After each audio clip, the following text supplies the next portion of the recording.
ناظرین، اس وقت میں موجود ہوں بلوچستان کے ضلع خوزدار کی لائبریری کے سامنے۔ ضلع خوزدار میں پہلی بار لائبریری کا قیام طلباء کی خوش نصیبی ہے کہ وہ تعلیم کا سستا اصول کر سکیں گے۔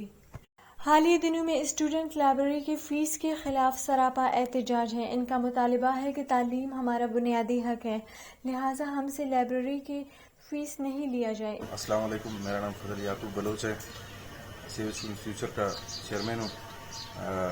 حال ہی میں ایک مسئلہ چل رہا ہے خوزدار میں پبلک لائبریری کا، تو اسے اگر ہم دیکھیں تو ایک پرائیویٹائزیشن کی طرف لے جایا جا رہا ہے۔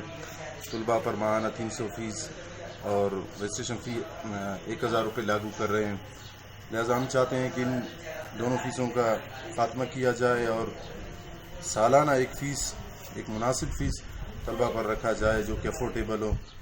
میں خود لائبریرین کا اسٹوڈنٹ ہوں۔ یہاں پہ سب سے پہلے تو اس میں فیکلٹی کا مسئلہ ہے۔ انتظامیہ بھی خود کہہ رہا ہے کہ میں خود ان کو لائبریری کو ہم سنبھال رہے ہیں، انتظامیہ والا، تو ایک عام میٹرک پاس اس کو انتظامیہ کے پاس اتنے میرے خیال میں وہ فیسلٹیز نہیں ہو سکیں جتنا ایک لائبریرین کا اسٹوڈنٹ ہوگا یا archaeology and library information science کا جو اسٹوڈنٹ ہے اس کے پاس جو اس کا فیکلٹی سنبھال سکتا ہے۔ تو سب سے اس کا جو مین مسئلہ ہے جو فیکلٹی کا ہے، اس کے بعد ہم آتے ہیں اس کے فیس کے اوپر۔ تو یہ بھی ایک سب سے بڑا مسئلہ یہ ہے کہ اس کا فیس کو عام اسٹوڈنٹ کے لیے رسائی اس کو مل سکے۔ اس حوالے سے ہم نے ڈسٹرکٹ خوزدار کے انتظامیہ سے بات کرنے کی کوشش کی تاکہ فیسوں کے حوالے سے ان کا بھی موقف پوچھا جائے، لیکن انہوں نے اس حوالے سے بات کرنا ضروری نہیں سمجھا، جبکہ دوسری طرف طلباء کا کہنا ہے کہ لائبریری کی فیسز لینا غریب طلباء کو تعلیم سے دور رکھنے کی مترادف ہے، کیونکہ پاکستان کے آئین کے آرٹیکل 25A کے مطابق یوتھ کے لیے تعلیم فری ہے۔